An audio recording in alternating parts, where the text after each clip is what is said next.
Hey guys, running a Shopify store is awesome, but sometimes you hit a bump and need help fast. The good news, Shopify's customer support is ready to assist you 24/7. So today I will show you exactly how to get in touch, no stress, no waiting. So first log into Shopify admin dashboard and this is your command center and it's the fastest way to access support tailored to your store. Scroll at the bottom of your dashboard and here you'll have to click on your store icon at the top right and click on Help Center.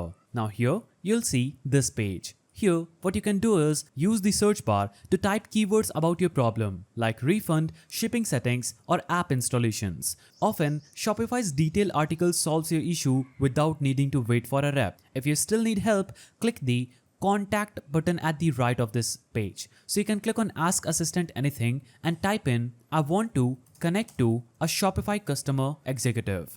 Hit enter and it will say, they can connect you to support advisor, but they might be able to answer your question more quickly right here.